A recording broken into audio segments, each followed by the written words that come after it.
हम लोग पढ़ने वाले हैं हाइड्रोजन स्पेक्ट्रम। हाइड्रोजन स्पेक्ट्रम आज का टॉपिक है। एमिशन स्पेक्ट्रम होता है जिसको हम स्टडी करेंगे। बोर्स मॉडल के अकॉर्डिंग आप सब लोग को याद होगा, हमने एक एटम का स्ट्रक्चर डिफाइन किया था। न्यूक्लियस है बीच में, जहां पर प्रोटॉन्स और न्यूट्रॉन्स है। इलेक्ट्रॉन्स रिवॉल्व कर रहे हैं इन फिक्स्ड ऑर्बिट्स। इलेक्ट्रॉन्स का रेडियस, न्यूक्लियस से जो रेडियस होता है किसी पर्टिकुलर इलेक्ट्रॉन का, वो हमने डिराइव किया था। रेडियस का फॉर्मूला, इलेक्ट्रॉन फिक्स्ड वेलोसिटी से रिवॉल्व कर रहा होता है, वेलोसिटी का फॉर्मूला हमने डिराइव किया था।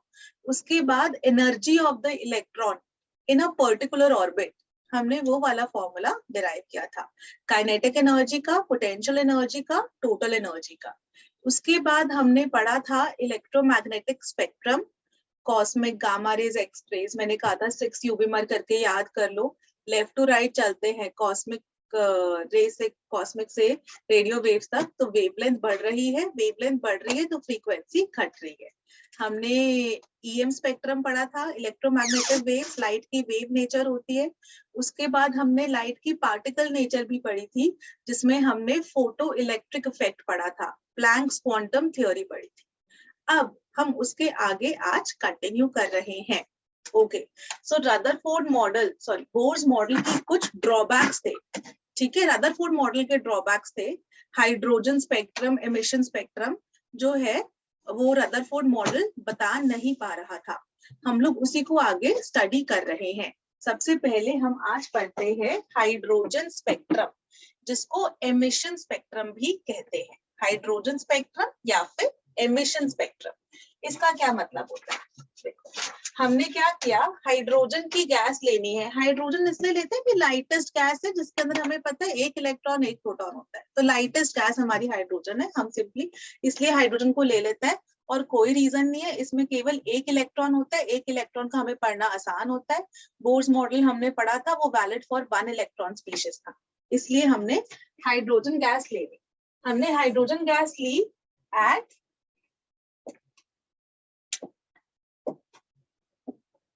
लो प्रेशर। लो प्रेशर पे हाइड्रोजन गैस ली है in a discharge tube. Discharge tube आप लोग अभी तक हम लोग कैथोड रे, एनोड रे एक्सपेरिमेंट किया है, तो आप लोग को समझ में आ गया होगा।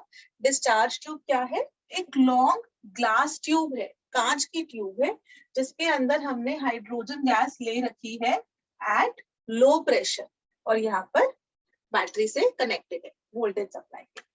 अब हमने क्या किया, उसके थ्रू करंट पास किया। करंट पास करने का अब आप लोग को समझ में आ गया होगा रीजन। करंट पास करना मतलब एनर्जी देना, एनर्जी देना मतलब इलेक्ट्रॉन की ट्रांजिशन होगी। हमने ये वाला पढ़ा है ना, न्यूक्लियस, फिर n=1, n=2, ऐसे करके हमने ऑर्बिट्स पढ़े थे, n=1, 2, 3, 4, जिनको k, l, m, n है ना। तो हो क्या रहा है, जैसे कोई इलेक्ट्रॉन है, यहाँ पर एक n=1 में हाइड्रोजन का है, तो हम n=1 में इलेक्ट्रॉन ले लेते हैं। तो हमने जब भी हाई वोल्टेज सप्लाई करी, करंट सप्लाई किया, तो इलेक्ट्रॉन जंप करता है तो हायर ऑर्बिट। जैसे यहाँ से इलेक्ट्रॉन यहाँ जंप कर सकता है, या फिर यहाँ जंप कर सकता है n=4 में, and so on. Higher orbits पर भी जंप कर सकता है, डिपेंडिंग अपॉन हम इलेक्ट्रॉन को कितनी एनर्जी सप्लाई कर रहे हैं, उसके अकॉर्डिंग वो जंप करेगा, पहली चीज। और ये हमने लास्ट क्लास में बच्चों डिस्कस किया था कि जो एनर्जी कोई भी इलेक्ट्रॉन एक पर्टिकुलर शेल में एब्जॉर्ब करता है, उसकी वैल्यू फिक्स्ड होती है, फिक्स्ड। जैसे यहाँ पर की वैल्यू हमने निकाली थी -13.4, फिर यहाँ पर -13.6, यहाँ पे -3.4, इस तरह करके वो 10.2 इलेक्ट्रॉन वोल्ट ही एब्जॉर्ब करके n=2 में जा सकता है, या फिर n=3 में जाने के लिए वो fixed value of energy he absorb कर सकता है। वो बहुत इंपॉर्टेंट है, आप लोग भूलना मत, ठीक है। तो हमने इलेक्ट्रॉन लोअर एनर्जी से हायर एनर्जी, मतलब लोअर लेवल से, लोअर ऑर्बिट से हायर ऑर्बिट में चला गया। अब वो हायर ऑर्बिट में चला गया ना, तो वहां पर वो अनस्टेबल है। ऐसे होता है ना, हर कोई चीज लोअर एनर्जी पे ही रहना चाहते हैं, जो उसका प्रीवियस अपना ओरिजिनल घर था वो वहीं पर ही रहना चाहता है। एनर्जी सप्लाई करी, वो बाहर ऊपर हायर ऑर्बिट पे चला गया। अब वहां पर वो थोड़ी देर तो रुकेगा, ज्यादा देर हाई एनर्जी पे वो अनस्टेबल है। हर चीज अपनी, कोई भी मतलब हम किसी की भी बात करते हैं अपनी एनर्जी घटाना चाहता है, तो वो हायर से लोअर पर वापस आएगा।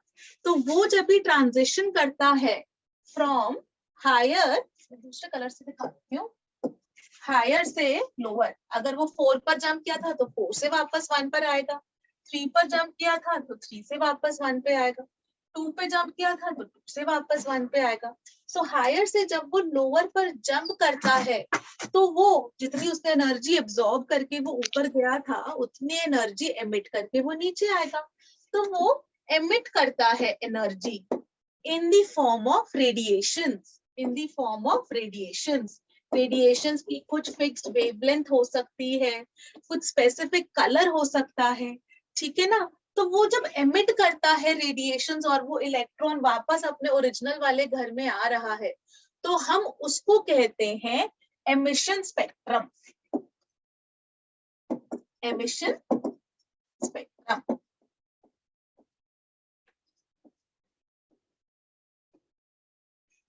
हायर से लोअर में वापस आने को कहते हैं एमिशन स्पेक्ट्रम, ठीक है। तो इलेक्ट्रिक करंट पास करने पर हमें एक स्पेक्ट्रम ऑब्टेन होता है, ये मैं यहाँ पर दिखाती हूँ बच्चों। हाइड्रोजन गैस थी, आपने वोल्टेज सप्लाई करी, इलेक्ट्रॉन्स एमिट हो रहे हैं, उसके बाद वो वापस आएंगे। तो वो जो एमिशन जो थी ना, जो इलेक्ट्रॉन जब भी हायर से लोअर में वापस आए, हम उसको स्टडी कर रहे हैं। तो हम ना यहाँ पर एक प्रिज्म के थ्रू वो एमिशंस को स्टडी करते हैं कि वो जो लाइट जो निकल रही थी, और उसको ना इस फोटोग्राफिक प्लेट पर स्टडी करते हैं। जो स्पेक्ट्रम होता है ना वो ऐसे करके होता है कि जैसे हमारा उंगलियों का जो फिंगरप्रिंट का जो इम्प्रेशन होता है वो हर किसी इंसान का फिक्स्ड होता है, किसी का भी दूसरे से मैच नहीं कर सकता है। ऐसे जो इलेक्ट्रॉन का एमिशन स्पेक्ट्रम होता है ना, जब वो वापस लोअर में आ रहा है, लोअर एनर्जी लेवल में आ रहा है, तो वो जो रेडिएशन एमिट कर रहा है, जो लाइट एमिट कर रहा है, वो रेडिएशन भी फिक्स्ड होती है। एक पर्टिकुलर इलेक्ट्रॉन की, एक पर्टिकुलर एटम के लिए, कि हाइड्रोजन के लिए ले रहे हो आप, कि हीलियम के लिए ले रहे हो, कि नियॉन के लिए ले रहे हो, किसके लिए भी ले रहे हो, तो हर एलिमेंट के लिए वो फिक्स्ड होगी। कहाँ से कहाँ की वो ट्रांजिशन करके कहाँ से कहाँ वो वापस आ रहा है, वो सब कुछ फिक्स्ड होता है। उसको हम फोटोग्राफिक प्लेट पे हम उसको स्टडी करते हैं। यहाँ पर हमको वो इम्प्रेशन ऑब्टेन हो रहा है जिसको हम कैलकुलेट करते हैं, इसको हम कहते हैं एमिशन स्पेक्ट्रम, ठीक है। अब यहाँ पर हुआ क्या, फिर से एक क्विक मैंने बस रिकैप लिख रखा है, मैं इसका पीडीएफ आप सब बच्चों को शेयर कर दूंगी। हमने इलेक्ट्रिसिटी सप्लाई करी थी, ठीक है। उसके बाद इलेक्ट्रॉन जब वापस आया तो रेडिएशंस एमिट हुई। वो जो रेडिएशंस एमिट हुई उनको हमने प्रिज्म की हेल्प से स्टडी किया। कोई भी इलेक्ट्रॉन जब लोअर से हायर में जाता है तो एनर्जी एब्जॉर्ब करके जाएगा, जब हायर एनर्जी लेवल से लोअर एनर्जी लेवल में आता है तो वो एमिट कर आता है, ठीक है। इलेक्ट्रॉन जब भी एनर्जी गेन करता है तो वो लोअर ऑर्बिट से हायर ऑर्बिट में जाता है, और जब भी एनर्जी एमिट करता है तो वो हायर से लोअर में आता है, ठीक है। यही हमने लिख रखा है, यही वाली चीज दोबारा से लिख रखी है। तो जो उसकी ओरिजिनल थी उसको हम बोलते हैं ग्राउंड स्टेट। उसके बाद जब हमने उसको एनर्जी दी, एक्साइट हो गया, लास्ट क्लास में पढ़ा था ना, ionisation energy, excitation energy, binding energy, ground state क्या होती है, एक्साइटेड स्टेट क्या होती है, सारे के सारे हमने टर्म्स समझे थे, उन्हीं को हम यूज कर रहे हैं। ओरिजिनली इलेक्ट्रॉन ग्राउंड स्टेट में था, उसको हमने एनर्जी दी, एनर्जी सप्लाई करी, ग्राउंड स्टेट में उसकी एनर्जी थी E1 उस पर्टिकुलर ऑर्बिट में, तो हमने उसको डेल्टा E एनर्जी दी, तो वो जंप कर गया ये एक्साइटेड स्टेट में, वहां पर वो थोड़ी देर रहेगा, फिर वो जो उसको डेल्टा डी हमने दी थी जिससे वो एक्साइटेड स्टेट में आया, उसके बाद उसी डेल्टा ई को वो एमिट करते हुए वापस ग्राउंड स्टेट में आ जाएगा। क्लियर? कोई डाउट? समझ में आया सबको एमिशन स्पेक्ट्रम का मतलब क्या होता है? क्लियर? सब लोग आज चुप क्यों हुए? खाना खाया, लंच किया, पढ़ाई करी कि बिल्कुल बहुत ज्यादा पढ़ाई करोगे, एकदम थके हारे बैठे हो? कोई डाउट से कुछ पूछना है बच्चों? No ma'am. चलो ठीक है, आई होप धीरे धीरे एनर्जी आ जाए आप लोगों में। चलो खैर, जब भी रेडिएशंस एमिट होती है, इलेक्ट्रॉन जंप कर रहा है हायर टू लोअर, ये याद रखना है, ठीक है। 3-4 बारी मैंने एक ही चीज लिखी है तो इसका मतलब उसकी सिग्निफिकेंस है वो इम्पोर्टेंट है, ठीक है। तो वो delta E is equal to E N2 से N1। मैंने N2 N1 लिख दिया, मतलब ये न्यूक्लियस है, ये ऐसे करके रहे, एक को मान लो N1 और जो नेक्स्ट इस पे गया था एनर्जी अब्सॉर्ब करके उसको N2 ले लो, ठीक है। जैसे 1 से 2 3 4, तो 1 से 4, जैसे इधर N1 1 हो गया, N2 4 हो गया, फॉर एग्जाम्पल जैसा लिखा है। तो वो N2 से N1 भी एनर्जी एमिट कर कर वापस आएगा, तो delta E is equal to E N2 minus E N1, ये है। और एनर्जी का फॉर्मूला सबको याद है, लास्ट क्लास में हमने एनर्जी का फॉर्मूला किया था, बोर उससे निकाला था energy of an electron in a particular orbit n। एक इलेक्ट्रॉन की एनर्जी एक ऑर्बिट में, उसका फॉर्मूला क्या होता है, -13.6 इंटू z² अपॉन n²। यही लिखा था ना फॉर्मूला, इलेक्ट्रॉन वोल्ट्स पर एटम। सब एकदम सोए से बैठे आज। चलो, -13.6 Z होता है हमारा एटॉमिक नंबर, n होता है orbit number, 13.6 Z² by n² electron volts पर एटम, ठीक है। ये हमारा energy of an electron in a particular orbit of an element का फॉर्मूला होता है ये। तो इसी फॉर्मूले को हम यूज कर रहे हैं। अगर इलेक्ट्रॉन N2 ऑर्बिट में उसकी एनर्जी निकाले जो वो हायर वाली थी, तो वो हो जाएगी -13.6 Z² by N2² minus initial वाली एनर्जी -13.6 Z² अपॉन N1²।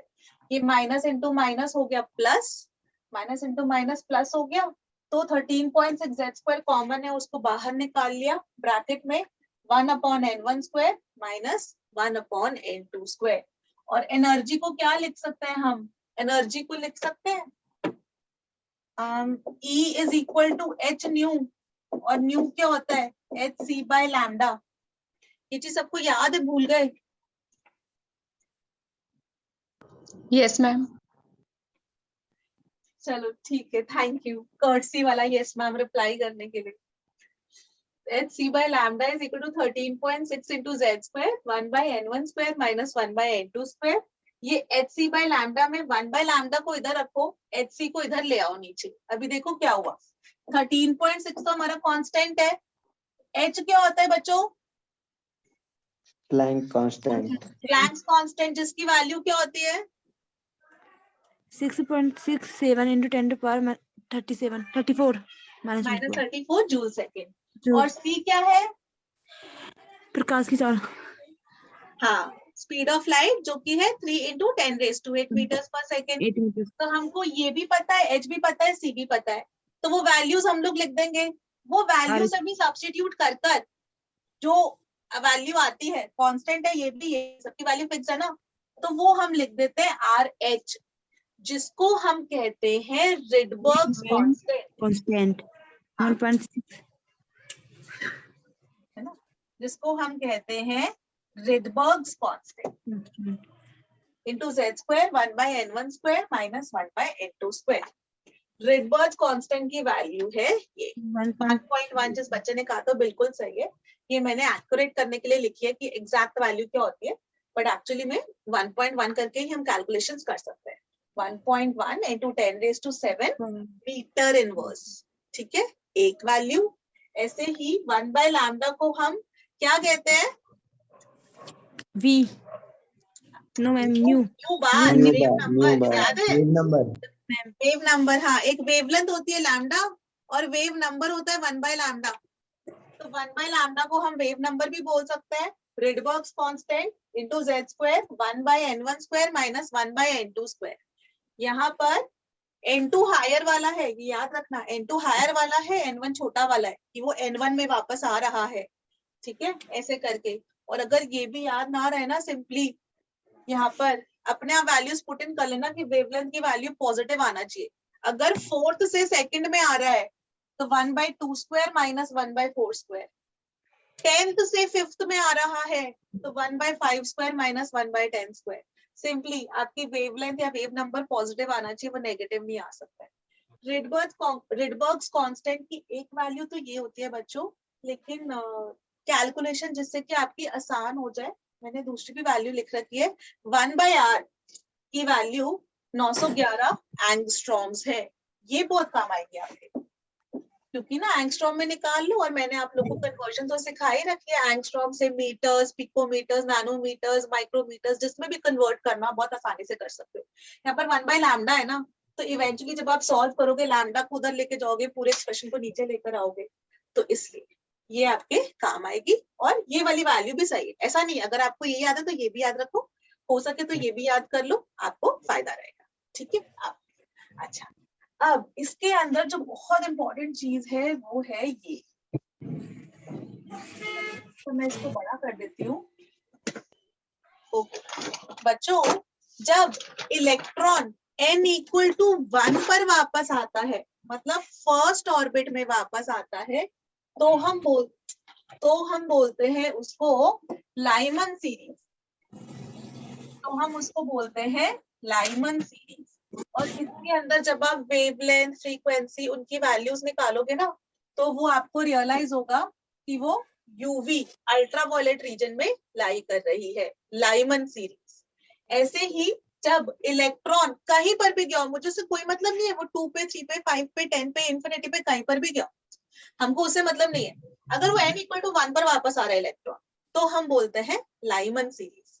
अगर इलेक्ट्रॉन n इक्वल टू 2 पर वापस आ रहा हो, तो हम बोलते हैं बामर। और जो बामर है ना, वो विजिबल रीजन में लाई करता है, मतलब वो हमने पढ़ा था ना, cosmic, gamma, X rays, ultraviolet, visible, infrared, micro, radio waves, EM spectrum, electromagnetic spectrum वाला, तो वो विजिबल।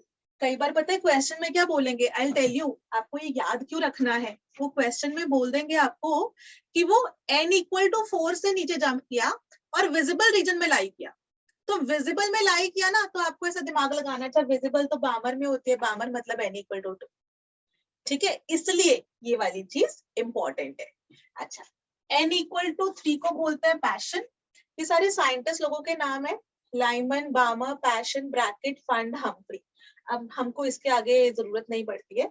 तो ये लाई करता है शॉर्ट इंफ्रारेड, इंफ्रारेड रीजन में लाई करेगी शॉर्ट इंफ्रारेड। वो यहाँ पर ना वो स्पेसिफाई करने लग जाते हैं।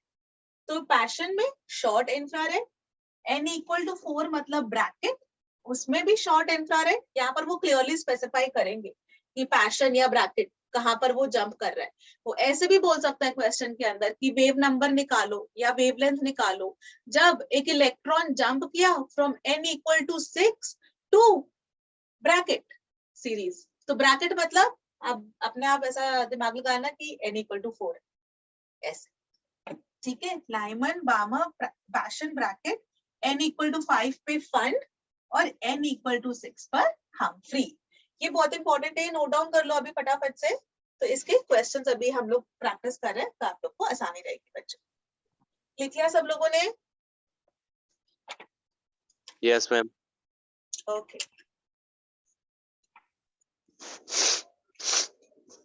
ये अपना फाइनल फॉर्मूला बन गया। 1/लैम्डा या wave number is equal to Rydberg's constant into z square. z अपना एटॉमिक नंबर है, 1/n1 square minus 1/n2 square. चलो जल्दी से वाला क्वेश्चन सॉल्व करो, ये मत देखना। हाँ,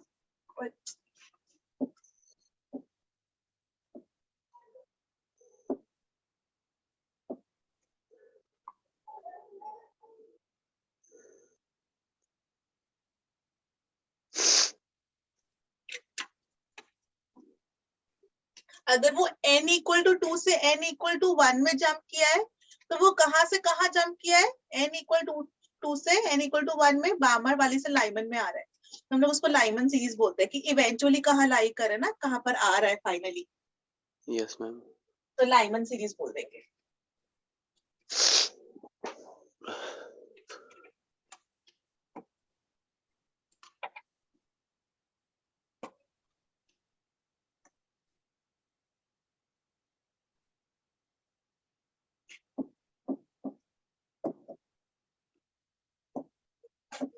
मैम 1212 एंगस्ट्रॉम। वेरी गुड, बाकी सब भी सॉल्व करो प्लीज।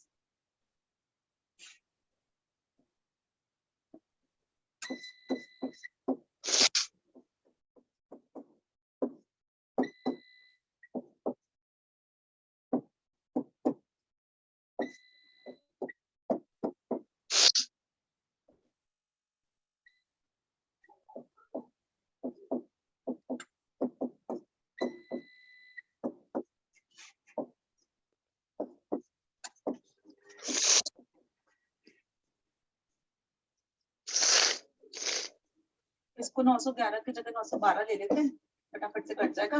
3 3 जा 9, 304, 4 4 16, 4 3 12, 1210, 1212 एक बच्चे ने भी कहा था, बिल्कुल करेक्ट आंसर, उतने एंगस्ट्रॉम आ गया। सबको समझ में आया क्वेश्चन? रिपीट करूं, किसको कोई डाउट है बच्चों? No ma'am. चलो आगे बढ़ते हैं, फिर हम लोग कोशिश करते हैं कि कल हमारा चैप्टर खत्म हो जाए, ठीक है? चलो फटाफट से सॉल्व करो।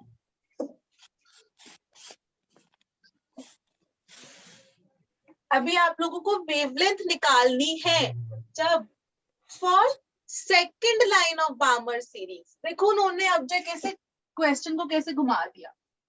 Second line of Barmer series, अगर हम बार्मर सीरीज बोल रहे हैं तो इसका मतलब इलेक्ट्रॉन इवेंचुअली आ कहाँ रहा है?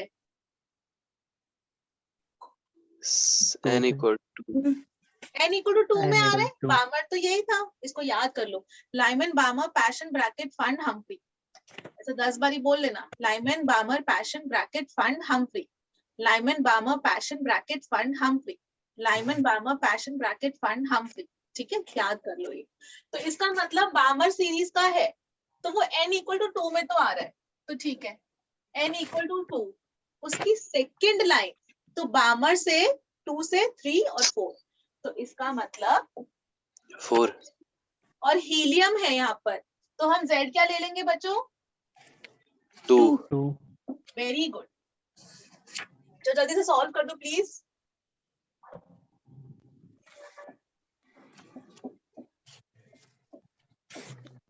मैम उतना आ रहा है 1212 एंगस्ट्रॉम। सेम आ रहा है। यस ये हो गया 1/4 माइनस 1/16, तो ये 1/911 इंटू 4, ये इंटू 4 इंटू 4, 4 माइनस 1 3/16। अच्छा सेम आ रहा है। 3/4, ठीक है बच्चों, वेरी गुड। तो उतना ही आ जाएगा 1212 एंगस्ट्रॉम। आगे बढ़े जाए, किसी को कोई डाउट है, कुछ पूछना है? No ma'am. 12 से 12 या 12 से 15 एंगस्ट्रॉम। हाँ मतलब देख लेना अप्रोक्सीमेटली। Yes ma'am. मैंने ऐसे ही बता दे, वो ऑप्शन लिखे होंगे तुम लोग टिक कर देना। ये तो मुझे, आप लोग ये समझो कि मुझे कॉन्सेप्ट तो मैं समझा चुकी हूँ, ये वाला फॉर्मूला।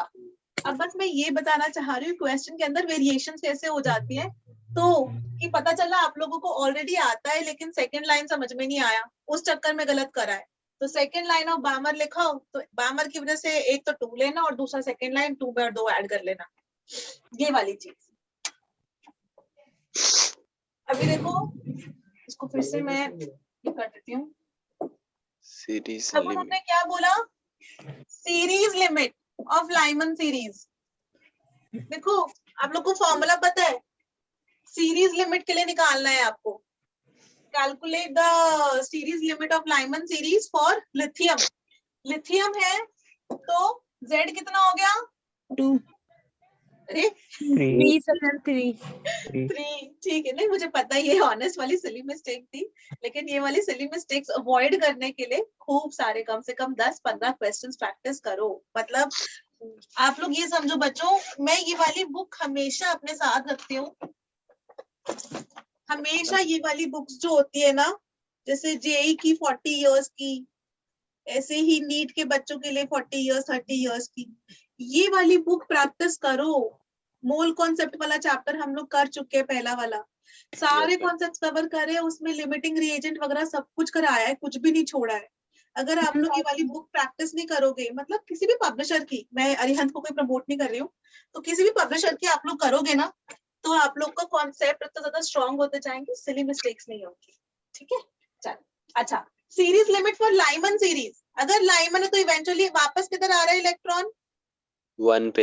1 पे, तो एक का हमारा 1 हो गया।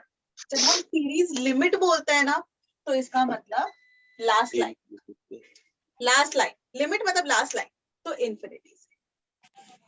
ठीक है, तो अगर Yes. सीरीज लिमिट लिखा तो किसी पेज पे लिख लेना, अब ऐसे करके कि सेकंड लाइन का ऐसा करके बोल रखा है, सीरीज लिमिट बोल रखा है।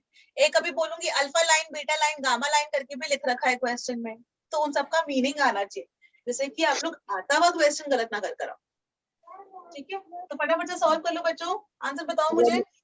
101 101 कौन बोला ये अंग्रेज? नहीं मैम, अच्छा 1 माइनस 1 0, तो ये हो गया 1 बाय लैम्डा, तो लैम्डा हो गया 9 अपॉन 911 एंगस्ट्रॉम। 911/9। अच्छा हाँ उल्टा। ठीक ठीक ठीक, हाँ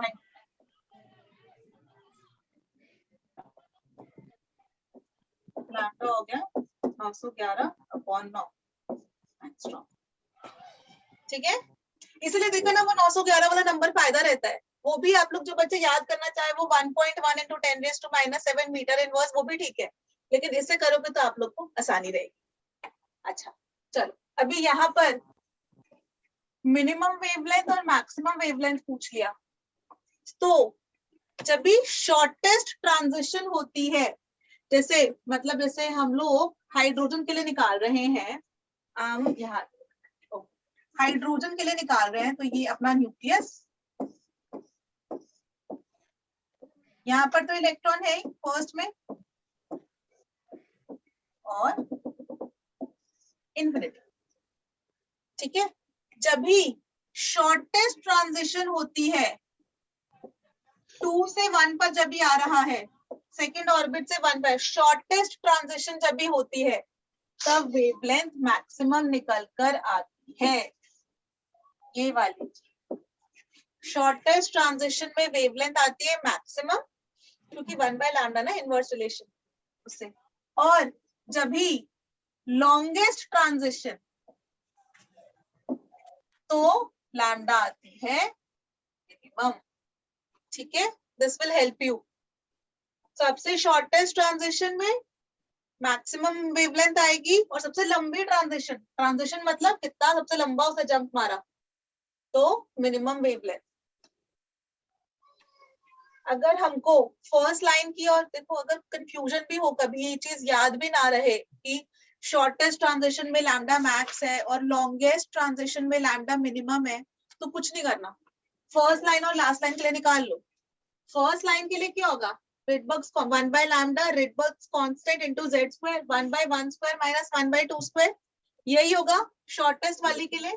तो 4/3h आएगी, इसको सॉल्व करोगे 1 माइनस लिख दो क्या, r into 1 का स्क्वायर, और ये हो गया 1 माइनस 1/4, 1 में से 1/4 गया तो 3/4, तो लैम्डा आ जाएगा 4/3h। सही लिखा है?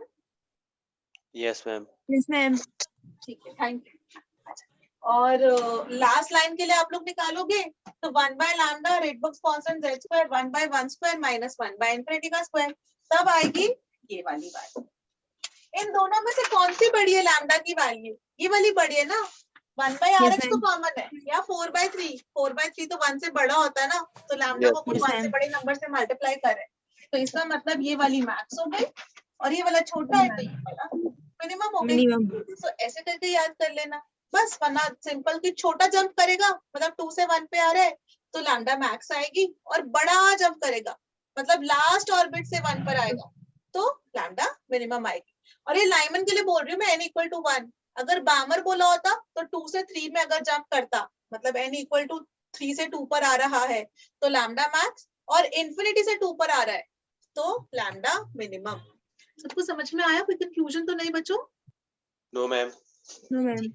ये वाला क्वेश्चन आ रखा है एग्जाम में, जेई में आ रखा है ये वाला क्वेश्चन, और आज की क्लास में मैंने जेई के एडवांस के भी 2-3 क्वेश्चन डाल दिए हैं, और आप लोग कहोगे कि अरे जेई एडवांस का क्वेश्चन बोलोगे इतना हलवा, इतना मतलब इससे इजी आसान क्वेश्चन नहीं हो सकता है। चलो अच्छा, please solve this. I think आप लोग को समझ में आ गया है, लिख लो जल्दी से, हम आगे बढ़ जाएं फिर।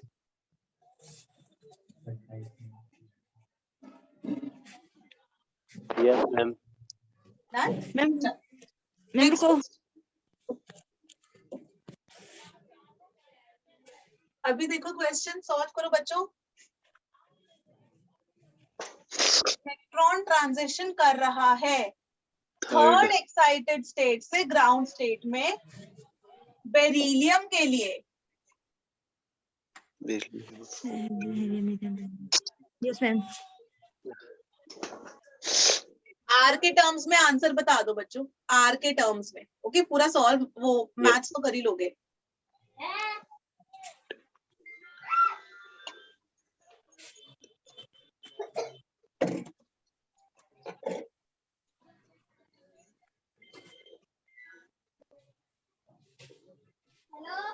मैम 9/128 आर अच्छा,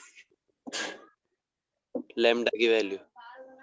ओके। अच्छा पहले ये बताओ, ग्राउंड स्टेट में आ रहा है तो n1 तो 1 ले लेते हैं। Yes, yes ma'am. Ma'am. Third excited state का मतलब क्या हुआ? थर्ड एक्साइटेड स्टेट का मतलब पिछली क्लास में किया था हमने। N2 is equal to 4. 4 very good.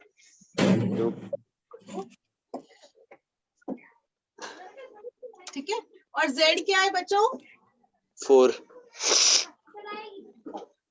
तो हम लोग ऐसा करते हैं, यही वाली वैल्यू सब्स्टिट्यूट कर देते हैं। 4, ma'am, 4. तो ये हो गया RH और हाइड्रोजन, हीलियम, लिथियम, बेरिलियम 4. का स्क्वायर 1 माइनस 1/16, तो RH इंटू 16 इंटू 15/16 है ना, 16 से 16 कट गया, तो ये कितना हो गया? Lambda 15R। देखना सही है, कुछ गड़बड़ करिए। मैम सही है. सही। 5 है, 5। Wave number. चल आगे बढ़ा जाए। यस किसी को कोई डाउट? No ma'am. तो अभी ये वाला करो। अभी देखो H अल्फा बोल दिया उन्होंने। First line. हाँ, अल्फा का मतलब होता है फर्स्ट लाइन, यहाँ मैंने लिखा है। अगर अल्फा लाइन बोला हो तो फर्स्ट लाइन, बीटा लाइन मतलब सेकंड लाइन, गामा लाइन मतलब थर्ड लाइन, डेल्टा लाइन मतलब फोर्थ लाइन। H अल्फा बोलते हैं first line of hydrogen spectrum, और कुछ मीनिंग नहीं है उसका। Hydrogen spectrum is emission spectrum, जिसको हमने स्टडी किया था, जिसको हम अलग अलग उस पर अप्लाई कर सकते हैं। क्यों अप्लाई कर सकते हैं? देखो 12 इलेक्ट्रॉन सिस्टम है ना। Yes ma'am. ओके, ये आप लोग को ये समझ में आ ही गया है। बामर सीरीज का था Yes, तो ma'am. n इक्वल टू 2 पर आएगा इसका मतलब, और उसकी फर्स्ट लाइन बामर की तो n इक्वल टू 3 से आ रही है। सही है. चलो जल्दी से सॉल्व करो, आंसर बताओ। 512 angstrom. अरे आर के टर्म्स में ही बहुत वो hydrogen, helium, lithium n equal to 3, 1/4 माइनस 1/9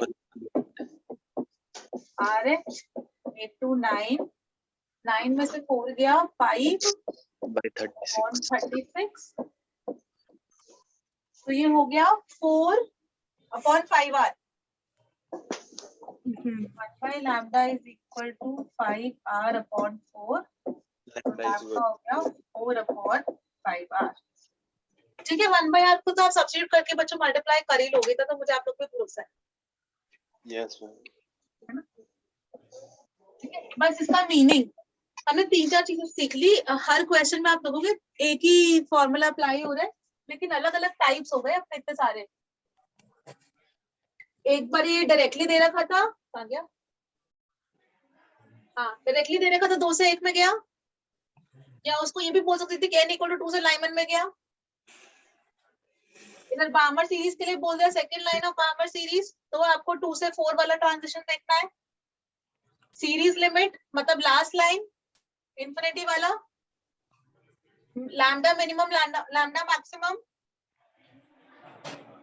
एक्साइटेड स्टेट का वैल्यू मतलब समझना। अगर फोर्थ एक्साइटेड स्टेट है तो n equal to 5, 10th excited state है तो n equal to 11, 50th excited state है तो n equal to 51। Alpha line मतलब फर्स्ट लाइन होता है हाइड्रोजन स्पेक्ट्रम की। चल अब कैलकुलेट करते हैं स्पेक्ट्रल लाइंस। स्पेक्ट्रल लाइंस का क्या मतलब होता है? जब कोई इलेक्ट्रॉन जंप कर रहा है n इक्वल टू कुछ किसी पर्टिकुलर, जैसे यहाँ पर मैंने 4 से यहाँ का दिखा रखा है, 1 पे जंप कर रहा है, तो अलग अलग तरीके है भाई। वो डायरेक्टली भी जंप कर सकता है, या इंटरवल्स में भी जंप कर सकता है। तो वो जब भी जंप करता है ना तो हमें स्पेक्ट्रल लाइंस मिल जाते हैं, जो लाइमन बामर यही जो मिलती है, तो उसको हम स्टडी कर रहे हैं। मतलब जब कोई इलेक्ट्रॉन जंप करता है फ्रॉम हायर टू लोअर, तो वो कितनी ट्रांजिशंस पॉसिबल है कि वो डायरेक्टली जंप कर जाएगा या कैसे कर सकता है, तो उसको हम बोलते हैं स्पेक्ट्रल लाइंस। अब यहाँ पर हमने करा है n इक्वल टू 4 से n इक्वल टू 1 पे। इसका देखो मीनिंग समझो। अच्छा नहीं, ये भी कलर ले रखा है, कौन सा कलर नहीं ले रखा है इसमें? ये ले लेते हैं, ये कलर सा नहीं ले रखा ना, ये ले लेते हैं, ये नहीं ले रखा। चलो 4 से 1 में जब भी उसको आना है, एक तरीका तो ये है, वो डायरेक्टली आ सकता है, n इक्वल टू 4 से n इक्वल टू 1 में आया, डायरेक्टली लाइमन में आ गया। दूसरा तरीका इज वो पहले यहाँ से 3 में आया, 3 का कौन सा होता है, लाइमन बामा पैशन। तो एक पैशन वाली दिखा दी उसने सीरीज, मतलब उसके करस्पॉन्डिंग लाइट दिखा दी, वेवलेंथ मिल गई हमको, और उसके बाद वो इधर से इधर आ गया, ये हो गया हमारा। उसके बाद एक और आप बना सकते हो, यहाँ से डायरेक्टली यहाँ, और फिर ये वाला कि पहले वो 3 पे आके 3 से 1 पर आया था, अभी वो जो है 2 पर आके 2 से 1 पर आया। एक आप ये बना सकते हो। छठा देखो, ये समझ में आया, मैं इसको अलग से ड्रॉ करके बताऊं, मैं यहाँ पर कर देती हूँ।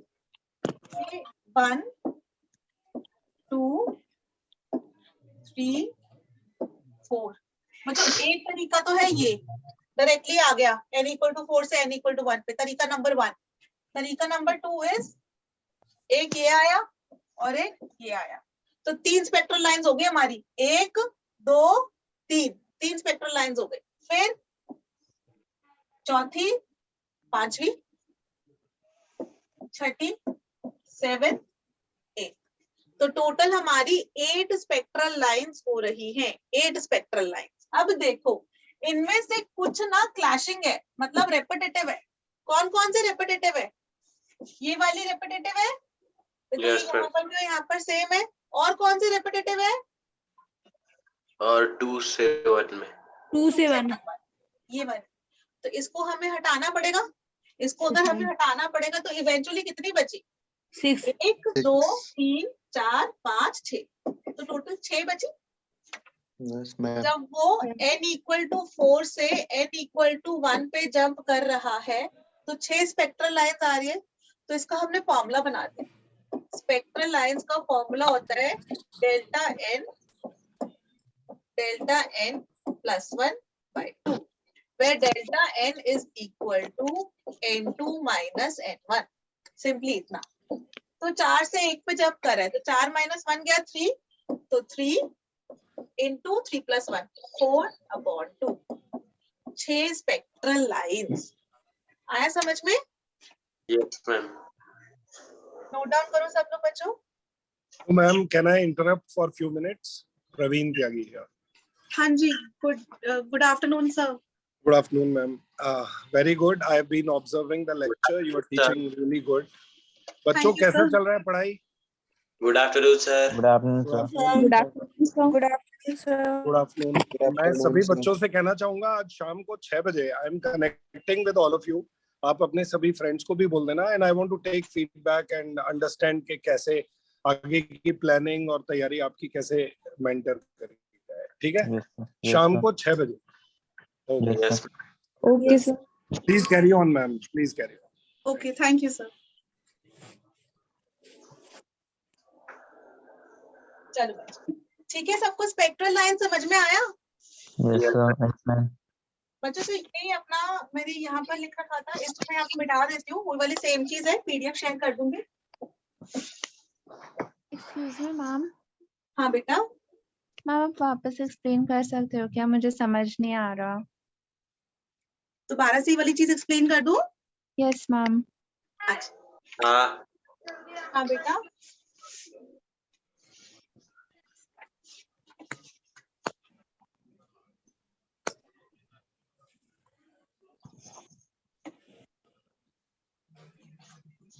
बेटा उसमें क्या बोला कि उन्होंने, ये क्वेश्चन को मत देखना, I am just choosing the free white space, ठीक है? मैं आपको थ्योरी कॉन्सेप्ट समझा रही हूँ, इधर समझा, इधर ले कॉन्सेप्ट समझा रहे बच्चों। कॉन्सेप्ट का क्या मतलब है, हमारा जो इलेक्ट्रॉन है ना, जब वो हायर ऑर्बिट से लोअर ऑर्बिट में आ रहा है बच्चों, ऐसे करके देखो, ठीक है। ये हमारा n इक्वल टू 4 था, n इक्वल टू 1 2 3 4, ठीक है। तो 4 से 1 में आ रहा है, तो उसके अंदर ना हम लोग स्पेक्ट्रल लाइंस कैलकुलेट कर लेते हैं।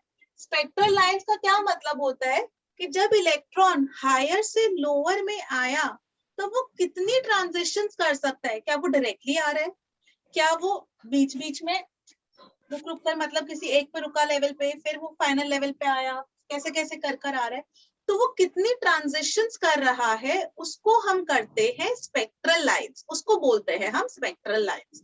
और उसको कैलकुलेट करने का फॉर्मूला होता है, फॉर्मूला बाद में समझेंगे, पहले कॉन्सेप्ट से समझते हैं।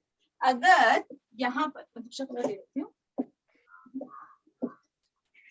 यहाँ से n इक्वल टू 4 से उसको 1 पर आना है, क्या वो डायरेक्टली जंप कर सकता है ऐसे, ये एक ट्रांजिशन हो गई, करेक्ट, Yes, ma'am. है ना। फिर दूसरा तरीका है कि वो 4 से 3 पर आए, 3 से 1 पर आ जाए, तो अभी हमारी कितनी हो गई, इस बारी में 2 ट्रांजिशंस हो गई ना, पहले ये फिर ये, राइट। Yes, ma'am. तो 1 2 3 है ना, 3 हो चुकी अभी तक। जी। फिर ये चौथी और ये फिफ्थ, 5 हो गई। वो n Yes, equal to ma'am. 4 से 2 पर जंप किया, फिर 2 से 1 पर आया, तो ये 5 हो गए बच्चों। Yes, ma'am. 1 2 3 4 5, ठीक है। और उसके बाद जो है ये ऐसे भी आ सकता है, 6 7 8, है कि नहीं। Yes, ma'am. Yes, जी। ma'am. Doubt Yes. पूछा था, उस बच्चे को समझ में आया। क्या नाम है बेटा आपका? Yes, ma'am. I'm Debulina. Debolina.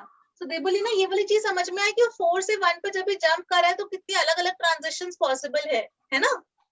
Yes, ma'am. तो हम लोग को वो कैलकुलेट करनी है।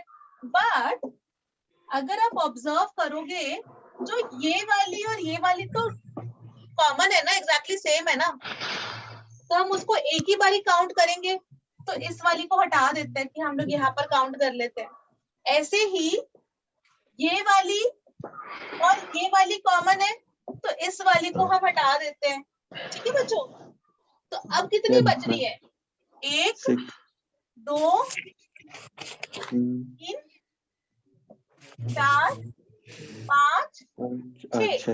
6 ट्रांजिशंस हो गई ना बेटा। ये चीज समझ, Yes, ma'am. ये चीज देबोलीना समझ में आई बेटा। Yes, ma'am. हाँ, तो बस देबोलीना ये जो 6 स्पेक्ट्रल लाइंस थी, उसी का मैंने भी फॉर्मूला आपको बता रही हूँ कि क्वेश्चन में अगर पूछ ले ना आपसे कितनी स्पेक्ट्रल लाइंस पॉसिबल है, so number of spectral lines is equal to, हम लोग कैसे निकाले, वो 4 से 1 में जंप किया, 4 से 1 में, तो डेल्टा एन कितना हो जाएगा, 4 माइनस 1 यानी कि 3, तो हम लोग लिख सकते हैं 3 इंटू 3 प्लस 1 इज 4 अपॉन 2, तो जिसकी वैल्यू आती है 12/2 यानी कि 6। So total number of spectral lines is equal to 6। Clear सबको? Yes, ma'am. चलो अब इसके अंदर मुझे आंसर बताओ, स्पेक्ट्रल लाइंस कितनी होगी। इलेक्ट्रॉन जंप कर रहा है, देखो मैंने क्या लिख दिया, मैंने लिख दिया फोर्थ एक्साइटेड स्टेट से first excited state.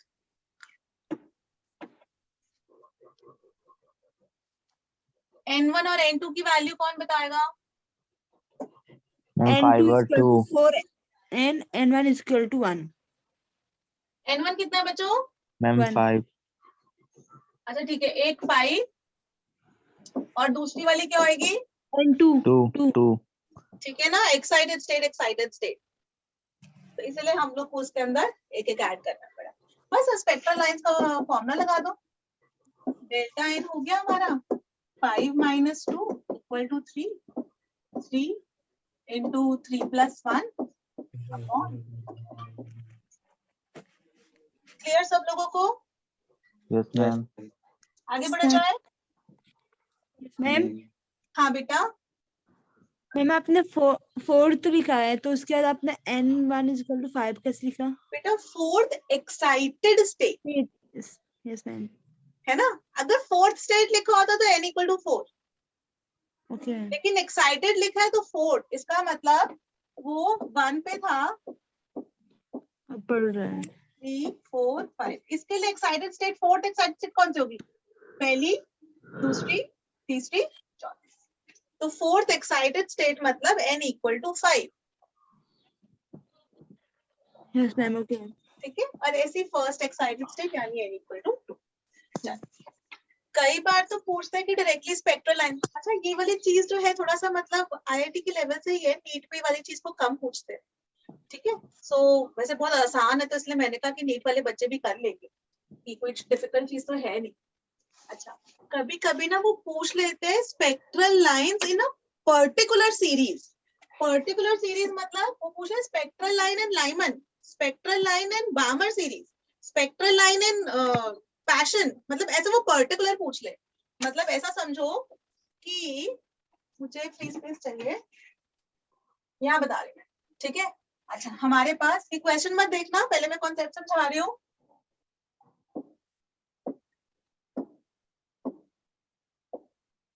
One two three four five six, तो बच्चों उन्होंने बोला मुझे स्पेक्ट्रल लाइंस बताओ फॉर बामर सीरीज, ठीक है। 5 से वो इलेक्ट्रॉन जंप कर रहा है, ठीक है, वो 5 से था, मैंने बोला सॉरी, अब मैंने यहाँ पे 6 बना दिया, तो 6 से वो जंप कर रहा है to 2 spectral line in particular Balmer series. अगर देखो पहले अगर आप स्पेक्ट्रल लाइन से निकालते हो सिंपली, 6 से 2 पर वो जंप कर रहा है, delta n into delta n plus 1/2, तो ये हो गया 4 इंटू 4 प्लस 1 5/2। ये तो बहुत बड़ा नंबर हो रहा है, तो छोटा ले लें, समझाने में आसानी रहेगी। वापस वही लेते हैं, 4 से 1 पर ही लेते हैं, थोड़ा सा ना समझाने में आसानी रहेगी। लेते वो 4 से 1 पे जंप कर रहा है, 4 से 1 पे जंप कर रहा है, तो आपने ये वाला फॉर्मूला लगा के 3 इंटू 4/2 यानी कि 6 आपने स्पेक्ट्रल लाइंस बताई थी, है ना, जब वो 4 से 1 में जंप कर रहा है। तो यहाँ से ये भी हटा,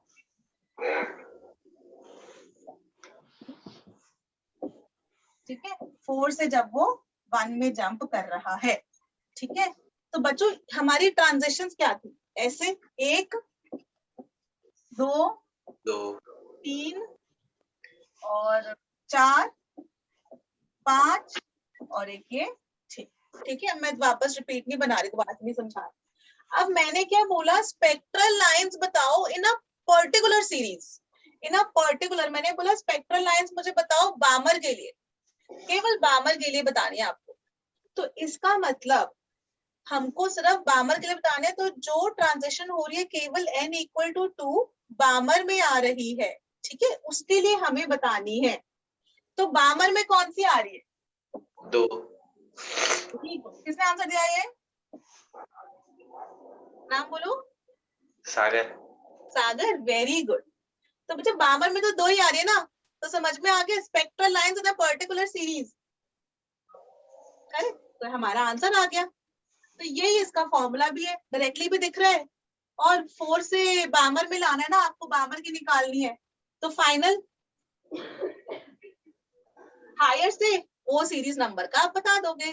तो हमारी spectral lines in a particular series हो जाती है, 4 से बामर में आई थी तो 2, एस वो कहां से कहां जा रही है हमें मतलब नहीं, फाइनल देखो वहां से जो उस पर आ रही है, तो ये हमारा आंसर आ जाता है। आया सबको समझ में? Yes ma'am. तो फॉर्मूला हो जाता है n2 माइनस n', जो हायर ऑर्बिट था माइनस जिस पर्टिकुलर ऑर्बिट में आ रही है, n2 माइनस n', ठीक है।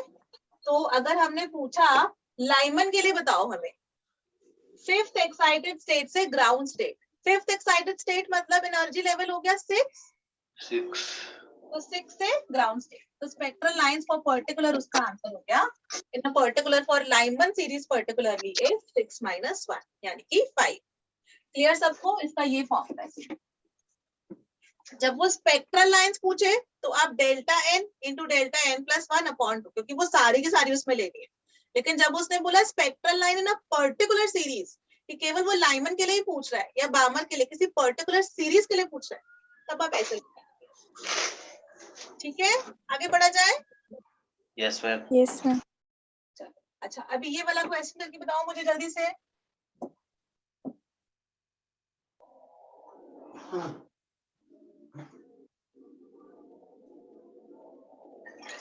Spectral lines for UV region. UV region कौन सा होता है?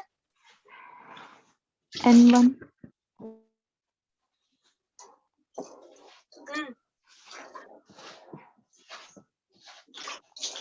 कितनी स्पेक्ट्रल लाइंस हो जाएंगी फॉर यूवी रीजन? जो बच्चे नोट्स लिखते हैं ना उन लोग को फायदा है, क्योंकि उन लोग के पास लिखा हुआ होगा कि यूवी रीजन के अंदर एन की वैल्यू क्या है। 1 1। तो 1 पर वो आ रहा है थर्ड एक्साइटेड स्टेट, मतलब एनर्जी लेवल कहाँ से कहाँ पर आ रहा है वो? 4 से। तो spectral lines in UV region, देखो उसने पर्टिकुलर सीरीज बोल दिया, तो फिर 3 माइनस n डैश, तो 4 - 1 = 3 ठीक है। Yes ma'am. ओके, अब इसका अंदर आज हमारा डी ब्रोई और हाइजेनबर्ग अनसर्टेनिटी प्रिंसिपल खत्म करते हैं। कल क्वांटम नंबर शुरू कर पाएंगे। 3 बज गए ना, तो हमारे पास टाइम इसके अंदर लग जाएगा। डी ब्रोई हाइपोथेसिस, ठीक है। हुआ क्या, इसको ना आप लोग फिजिक्स में भी पढ़ते हो, मॉडर्न फिजिक्स में पढ़ते हो आई थिंक, जिसके अंदर फिजिक्स वाले सर आपको पढ़ाएंगे ऑयल ड्रॉप एक्सपेरिमेंट जो मिलिकन ने किया था, और ऐसे ही डेविसन और जर्मर एक्सपेरिमेंट वो किया था उन्होंने, जिसके अंदर इलेक्ट्रॉन की उन्होंने वेव नेचर प्रूव करी थी। तो वाली चीजें फिजिक्स में हमको डिटेल में पढ़ते हैं, केमिस्ट्री में हम सिर्फ फाइनल उसका रिजल्ट को यूज कर रहे हैं। ठीक है, सो इसमें होता क्या है, अभी जो साइंटिस्ट लोगों थे उन्होंने क्या बोला, लाइट है, लाइट को तो हमने हमेशा वेव ही पढ़ा है, लाइट हमारी वेव ही होती है। तो वेव के लिए ही हमने सारे पैरामीटर्स, लैम्डा, जैसे लाइट को हम लोग वेव नेचर बोलते हैं, तो उसके लैम्डा, एम्पलीट्यूड, ये सारी की सारी वेलोसिटी, फ्रीक्वेंसी, हमने सब कुछ डिफाइन करी थी। फिर प्लैंक की quantum theory, photoelectric effect आ गई। फोटो इलेक्ट्रिक इफेक्ट से हुआ कि लाइट तो एक्चुअली जो है, लाइट की पार्टिकल नेचर भी होती है। यही हमने पढ़ा था ना, जब मैंने बोला बताया था, एक कमरे के अंदर पहले रेड बल्ब रखा था, रेड बल्ब की थोड़ी सी रोशनी थी, सही बोल रही हूँ उल्टा बोल रही हूँ फिर से? विबग्योर होता है ना, तो लेफ्ट टू राइट चलने में लैम्डा बढ़ रही होती है तो फ्रीक्वेंसी घट रही होती है। हाँ, तो पहले रेड बल्ब रखा था कमरे के अंदर, छोटा सा रेड बल्ब रखा था, तब भी वो रेड बल्ब की रोशनी मेटल की प्लेट पे डाली, एक भी इलेक्ट्रॉन नहीं निकला। रेड बल्ब बड़ा कर दिया, फिर उसकी रोशनी मेटल की प्लेट पे डाली थी, तब भी इलेक्ट्रॉन नहीं निकला। फिर बहुत बड़ा रेड बल्ब लग गया, इतना बड़ा सारी इंटेंसिटी वाला रेड बल्ब रख दिया, फिर भी उसका जो है, हमने उसकी रोशनी जब भी मेटल की प्लेट पे डाली थी तब भी इलेक्ट्रॉन नहीं निकला। लेकिन छोटा सा ब्लू बल्ब रखा, छोटा सा, तो इलेक्ट्रॉन फटाक से निकल गया। तो इसका क्या मतलब था कि जो लाइट है वो एनर्जी के पैकेट्स में आ रही है, जिसके पास ज्यादा एनर्जी होगी तो सफिशिएंट एनर्जी इलेक्ट्रॉन को किक करने के लिए, रिमूव करने के लिए, तो वो इलेक्ट्रॉन को रिमूव कर देगा। हमारा फोटो इलेक्ट्रिक इफेक्ट था। तो उससे हमें लाइट की पार्टिकल नेचर पता चली थी कि वो स्मॉल पैकेट्स ऑफ एनर्जी में आता है, जिसको हम फोटोन कहते हैं, स्मॉलेस्ट पैकेट ऑफ एनर्जी होते हैं। और फोटोन जब भी मेटल की प्लेट के ऊपर स्ट्राइक करता है तो इलेक्ट्रॉन निकलता है ना। ये वाली चीज हमने पढ़ी थी कि लाइट की अब हमको वेव नेचर भी पता चल गई, पार्टिकल नेचर। तो उन्होंने बोला कि लाइट जैसे जिसकी वेव नेचर है उसकी पार्टिकल नेचर भी है। तो इलेक्ट्रॉन तो हमको पता है पार्टिकल होता है, पर अगर लाइट की डुअल नेचर हो सकती है कि it can act as a wave and it can act as a particle, कि मतलब वेव है साथ में पार्टिकल। जब भी हम बोलेंगे ना तो मोमेंटम जो होता है मास इनटू वेलोसिटी, जो अपना मोमेंटम होता है, तो हम लोग जनरली जो अच्छी इंग्लिश में जैसे जब भी अच्छे तरीके से बोलते हैं तो हम बोलते हैं कि वेव नेचर भी है प्लस उसका मोमेंटम भी है। तो ऐसे उन्होंने बोला कि इलेक्ट्रॉन जो कि पार्टिकल है उसकी भी वेव नेचर हो सकती है। इलेक्ट्रॉन की भी वेव एंड पार्टिकल दोनों नेचर हो सकती है। ये थी डी ब्रोई की हाइपोथेसिस। ठीक है, डी ब्रोई हाइपोथेसिस ये क्या कहता है, वेव नेचर भी पार्टिकल नेचर भी ड्युअलिटी, डुअल नेचर पॉसिबल है। जैसे लाइट की डुअल नेचर होती है ऐसे इलेक्ट्रॉन की भी हम डुअल नेचर की बात कर सकते हैं। और फिर दो साइंटिस्ट आए, डेविसन और जर्मर, हाँ डेविसन और जर्मर, ये दो साइंटिस्ट थे, इन्होंने इलेक्ट्रॉन की डुअल नेचर प्रूव भी कर दी। ठीक है, तो केमिस्ट्री में इनका नाम सिर्फ इतना ही है, फिजिक्स में इसको डिटेल में पढ़ते हैं कि उन्होंने कैसे करके एक्सपेरिमेंट किया था, पूरी पूरी कहानी वापस लिखते हैं। ठीक है, तो ये होती है हमारी डी ब्रोई हाइपोथेसिस कि इलेक्ट्रॉन की डुअल नेचर है, वेव नेचर भी और particle nature. Okay, electron possesses both particle और वेव नेचर। पहली चीज, जैसे इलेक्ट्रॉन, प्रोटॉन, एटम, अब कोई भी चीज है ना उसके लिए हम बात कर सकते हैं। अब उन्होंने बोला कि हर मैटर, एवरीथिंग मैटर, आप इलेक्ट्रॉन के लिए नहीं, आप प्रोटॉन के लिए बोल सकते हो, एटम के लिए बोल, सबके लिए उसकी वेव नेचर, पार्टिकल नेचर, कुछ भी, दोनों चीजें पॉसिबल है। ठीक है, सबके लिए हम डिफाइन कर सकते हैं। अच्छा, बड़ी चीजों के लिए भी है, बड़ी चीजों के लिए भी, जैसे बॉल या हाँ बॉल के लिए भी डिफाइन कर सकते हैं। अभी क्रिकेट बॉल का एग्जांपल मैं लूंगी, एनसीईआरटी से ही उठाया क्रिकेट बॉल का एग्जांपल, कि वो क्रिकेट बॉल के लिए हम क्यों उसकी वेवलेंथ नहीं बोलते, क्योंकि वो वेवलेंथ की वैल्यू इतनी छोटी आती है ना, तो हम उसको मेजर नहीं कर सकते। बट हाँ, ये मेरे हाथ में पेन है, कुछ है, सब चीजों के लिए, एक बॉल, बास्केटबॉल, क्रिकेट बॉल, गाड़ी, सबके लिए वैलिड है। हर चीज की वेव नेचर भी होती है, पार्टिकल नेचर भी होती है, दोनों होती है। बट हम लोग माइक्रोस्कोपिक पार्टिकल्स के लिए अप्लाई करते हैं, बड़ी चीजों के लिए अप्लाई नहीं करते। उसका रीजन मैंने थोड़ी देर आगे बता रखा है। ठीक है, थोड़ा सा इतना कवर करते हैं फिर वहां पर चलते हैं। ये दिव्यांशु की आवाज थी ना? नो मैम, ये किसकी थी? सागर। सागर, मुझे तुम्हारी आवाज नहीं याद हो पा रही है, मैं तुम्हारी आवाज सुनकर रिकॉग्नाइज नहीं कर पा रही, सॉरी। हम दोनों की सेम है ना। चलो, अच्छा, एनर्जी का हम एक ये फॉर्मूला लिखते हैं, mc², जब भी पार्टिकल नेचर वाला अप्लाई करते हैं, वेव नेचर के लिए H new. बढ़ू आगे, Yes, ma'am. पार्टिकल नेचर, हाँ यस मैम, बढ़ो आगे। चलो, E is equal to mc², particle Yes, ma'am. Nature के लिए, वेव नेचर के लिए E is equal to h nu या फिर hc/λ।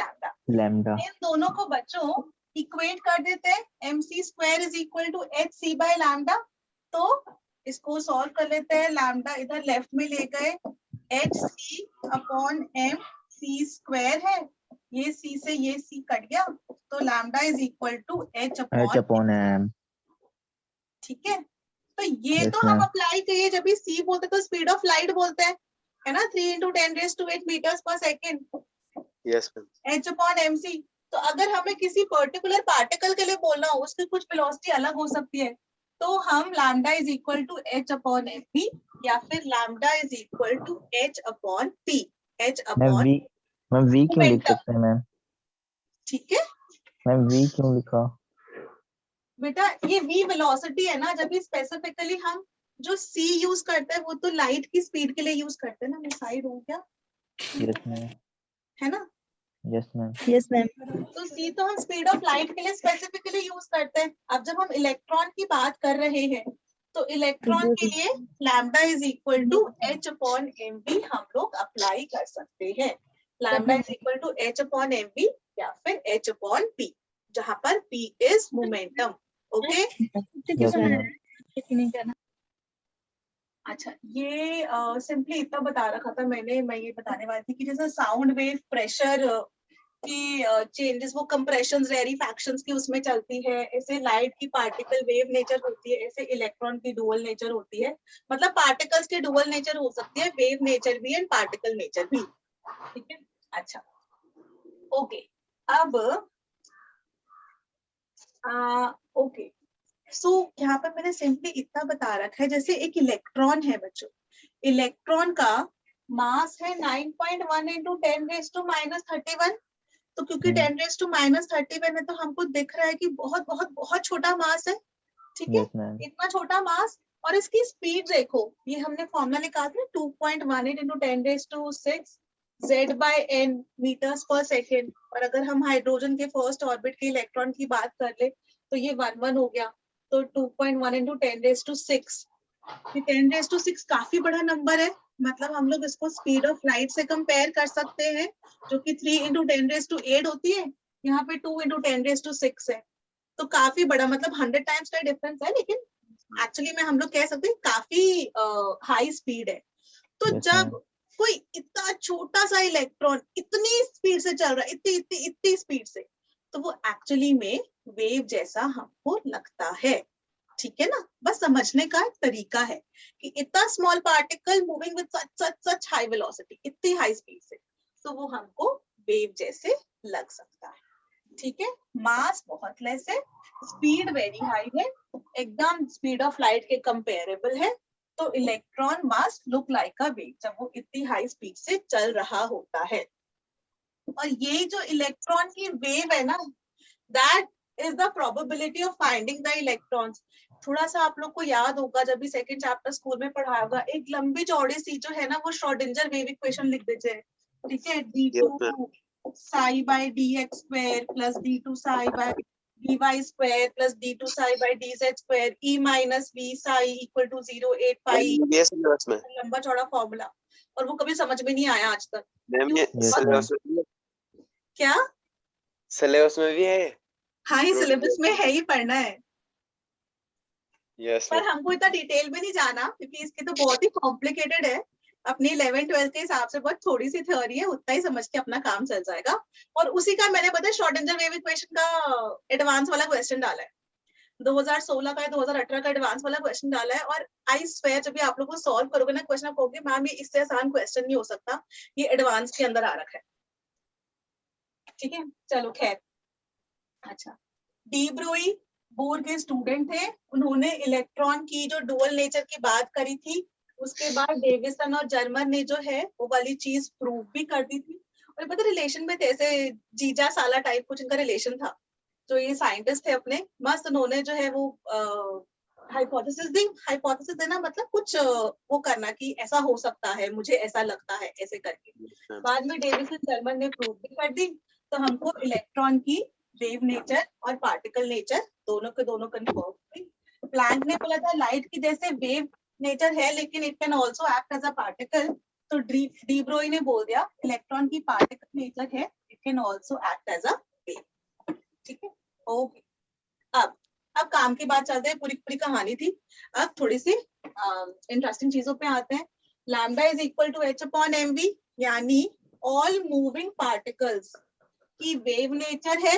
ठीक है, तभी हम बोलते हैं if mass vary small and speed very high.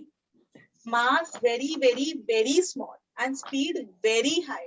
अगर आप इलेक्ट्रॉन के लिए निकालोगे बच्चों, मैंने यहाँ पे कर रखे सॉरी लैम्डा, अच्छा क्रिकेट बॉल के पहले इलेक्ट्रॉन के लिए देखते हैं। जब भी इलेक्ट्रॉन के लिए निकालोगे आप wavelength, lambda is equal to h/mv। Yes, H की ma'am. वैल्यू रख दी 6.6 into 10⁻34 joule second. Yes, m ma'am. Mass of electron जो कि 9.1 into 10⁻31 है। v speed of electron 2.1 into 10⁶ है।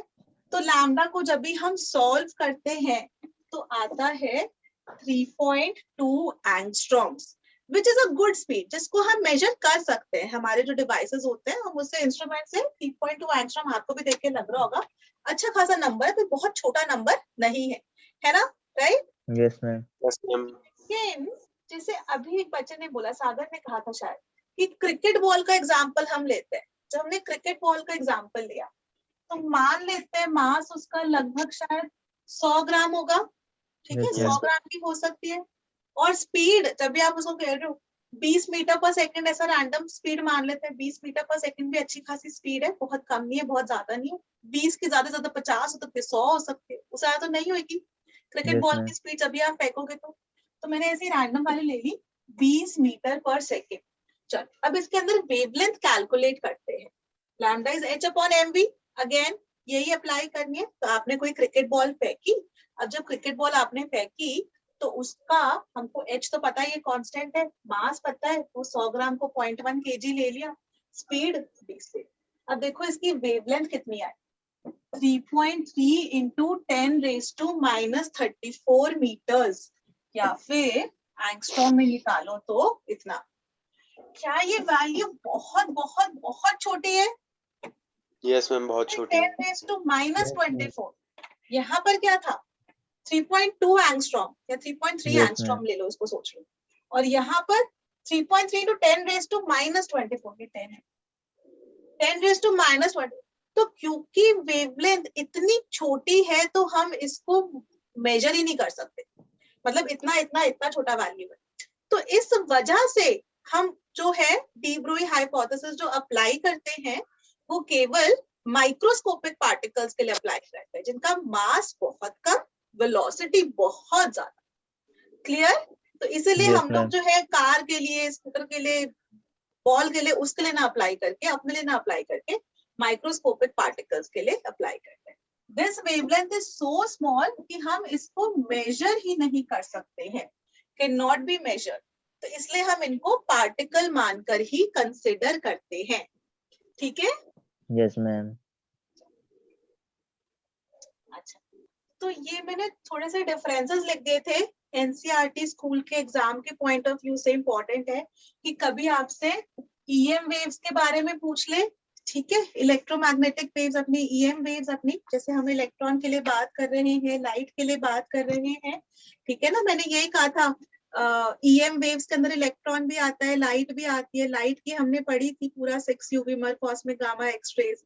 और इलेक्ट्रॉन के लिए भी कहा था जब मैंने, तब कहा था कोई चार्ज पार्टिकल है, इलेक्ट्रॉन है, अगर चार्ज पार्टिकल एक्सेलरेट कर रहा है, अगर चार्ज पार्टिकल एक्सेलरेट कर रहा है तो उसके वो इलेक्ट्रिक फील्ड जनरेट कर देगा अपनी, मतलब ऐसा करके चल रहा है, अगर चार्ज पार्टिकल इलेक्ट्रॉन ऐसा करके चल रहा है तो इलेक्ट्रिक फील्ड उसके परपेंडिकुलर जनरेट होती है। और जब कोई चार्ज पार्टिकल एक्सेलरेट कर रहा है और उसके इलेक्ट्रिक फील्ड जनरेट हो गई तो वो मैग्नेटिक फील्ड भी जनरेट कर देता है ना। एनर्जी रेडिएट Yes, करे। ma'am. ये पूरा पूरा पढ़ाया था, तो इसलिए मैंने ईएम वेव्स लिख दिया यहाँ पर। और अगर हम मैटर वेव्स की बात करें तो वही वाली चीज का मैं डिफरेंस समझाना चाह रही थी।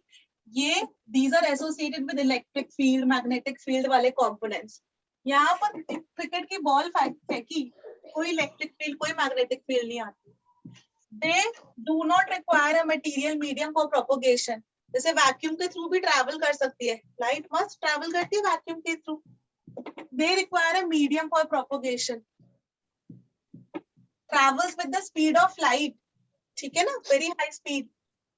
Low speed, जैसे क्रिकेट बॉल की बात करें थी 20-50 मीटर पर second. They leave the source, जो वेवलेंथ है ये does not leave the source, ठीक है, क्योंकि जैसे क्रिकेट बॉल को आप सोच रहे हो तो does not leave the source। यहाँ पे upon mv lambda is equal to, मतलब c is equal to nu lambda, हम लोग ये लगाते हैं। ठीक है, चल अब इसका बच्चों, ये तो थ्योरी थी, इस थ्योरी के पे क्वेश्चंस तो नहीं आएंगे एग्जाम के अंदर। जब ये डी ब्रोई हाइपोथेसिस के क्वेश्चन आते हैं ना तो सारे न्यूमेरिकल्स आते हैं। ठीक है, तो न्यूमेरिकल्स हम लोग समझते हैं। ये वाला फॉर्मूला क्लियर, ये तो कब से कर ही रहे हैं, lambda is equal to h upon mv। First formula बिल्कुल क्लियर है आप लोगों को, हमने अभी डिराइव किया था, correct? Yes ma'am.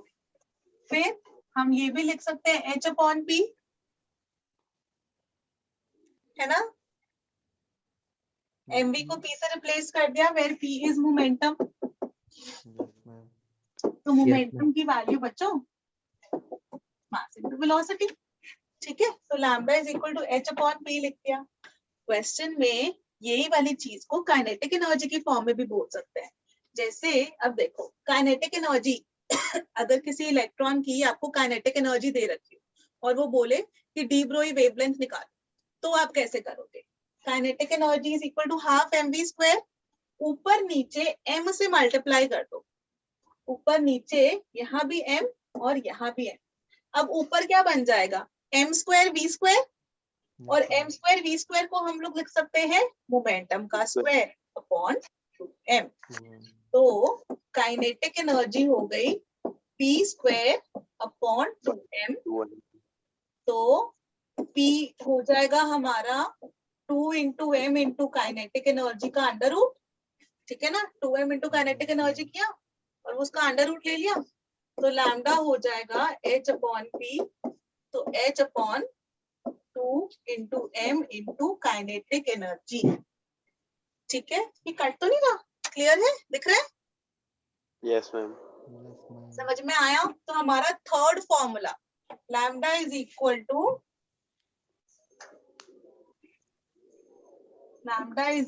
To h upon 2 into mass into kinetic energy, और फॉर्मूला नंबर 3। आगे बढ़े, यस मैम। 3 फॉर्मूले हो गए, 4-5 फॉर्मूले लिख पा रही हूँ इसके, डायरेक्टली फॉर्मूला अप्लाई करोगे और क्वेश्चन सॉल्व करोगे। हम लोग को एग्जाम के टाइम में टाइम कम से कम वेस्ट करना ना, तो तीसरा formula. Next formula, kinetic energy को चार्ज इनटू पोटेंशियल भी बोल सकते हैं, चार्ज इनटू पोटेंशियल डिफरेंस। तो वही वाली चीज यहाँ पर कर दी, काइनेटिक एनर्जी को रिप्लेस कर दिया Q इंटू V से। Lambda is equal to H upon under root 2 into M into QV। Clear बच्चों, चौथा formula clear? Yes ma'am. Yes ma'am. आगे बढ़ रहे हैं हम। Next formula, lambda is H upon 2 into M into QV। यहाँ पर इलेक्ट्रॉन का आप मास रख दो, मास की वैल्यू आपको पता है 9.1 इंटू 10⁻31 kg। चार्ज की वैल्यू रख दो, H आपको पता है, V सिर्फ वोल्टेज, वोल्टेज जितना आप अप्लाई कर रहे हो, पोटेंशियल डिफरेंस। तो अगर आप ये कांस्टेंट, ये कांस्टेंट, तो उसकी वैल्यू आ जाती है 12.24 upon under root voltage angstrom. ये डायरेक्टली अप्लाई करो, फटाफट से आंसर निकलेगा। अगर पोटेंशियल डिफरेंस दे रखा हो तो पूरी की पूरी कीमाकारी ना करनी पड़े, पूरा का पूरा ये सॉल्व ना करना पड़े, directly 12.24 upon under root volts angstrom. और 12.24 यहाँ पर अंडर रूट वोल्ट है ना, तो अंडर रूट वोल्ट भी थोड़ा सा निकालना कॉम्प्लिकेटेड होता है, मतलब कैलकुलेशन थोड़ी ज्यादा हो जाती है स्क्वायर रूट में। तो आप इसको पूरे के अंदर 150 upon V under root angstrom ये भी अप्लाई कर सकते हो। क्लियर? हमारे Yes. कितने सारे फॉर्मूले हमने कर लिए केवल डी ब्रोई हाइपोथेसिस पे। ये सारे फॉर्मूले इसीलिए लिखे हैं मैंने कि आप लोग को एग्जाम में कैलकुलेशन बच जाए। ठीक है, तो ये फॉर्मूले याद कर लेना, ये बहुत इंपॉर्टेंट है। ठीक है, यस मैम। आगे बढ़ो, यस मैम। नोट डाउन कर लिए। Lambda ma'am. Is equal to H upon MV, lambda is equal to H upon P, lambda is equal to H upon under root 2m into kinetic energy, lambda ma'am. Is equal to H upon under root 2m into kinetic energy को लिख दिया Q into V। चौथा formula हो गया शायद ये। Next formula, lambda is equal to सारे constants की वैल्यू सब्स्टिट्यूट कर दी, 12.24 upon under root volts angstrom में आ गया डायरेक्टली अपना आंसर, मीटर्स में नहीं आता। जो यहाँ पर करोगे तो लैम्डा मीटर्स में आएगा, फिर उसको एंगस्ट्रॉम में या नैनोमीटर कहीं पर कन्वर्ट कर लेना। यहाँ पर देखो ये सारे ऐसा यूनिट्स में लेने हैं, जूल्स में लेना, सब कुछ ऐसे करके।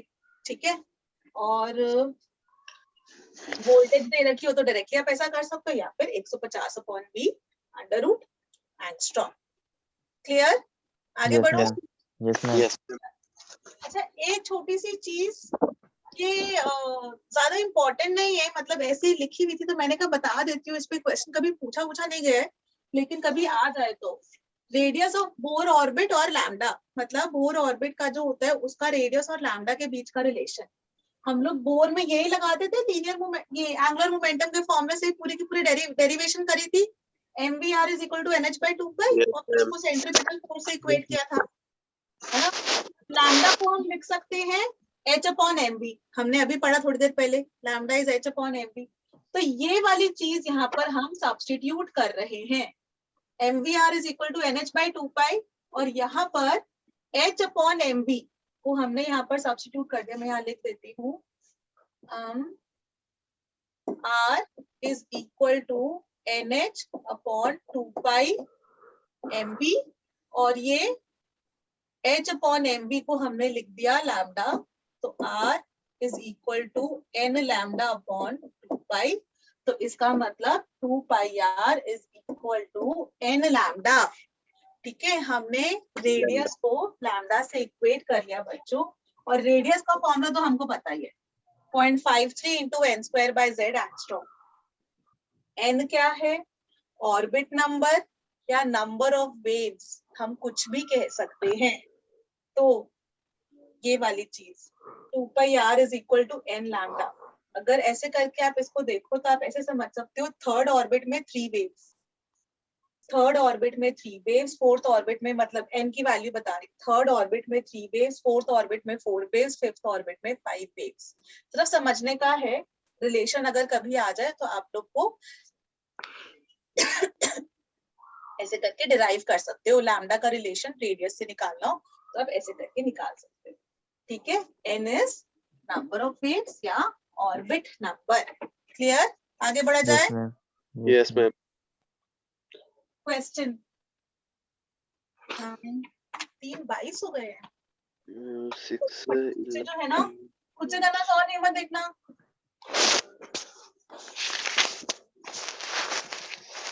कोई इलेक्ट्रॉन है जिसकी इनिशियल काइनेटिक एनर्जी है 6 इलेक्ट्रॉन वोल्ट्स और उसको हमने एक्सेलरेट कर दिया through a potential difference of 4 electron volts. तो lambda associated with this electron निकालना है।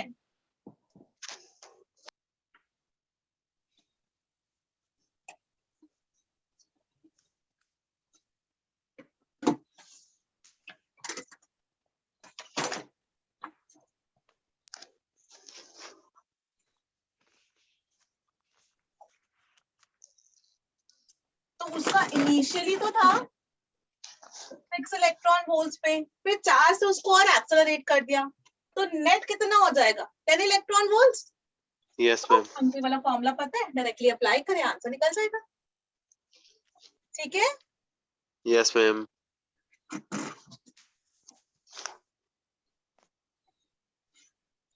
ओके। अब ये वाला बताओ बच्चों, वो किसी को डाउट तो नहीं था, कुछ पूछना तो नहीं है किसी को? No ma'am. ओके। अगर काइनेटिक एनर्जी किसी इलेक्ट्रॉन की हम इंक्रीज कर रहे हैं by 69%, find the percentage changed in de Broglie wavelength. Kinetic energy increase कर दी बाय 69%, तो अब आपको डी ब्रोई वेवलेंथ बतानी। प्लीज सॉल्यूशन मत देखना, खुद से सॉल्व करना।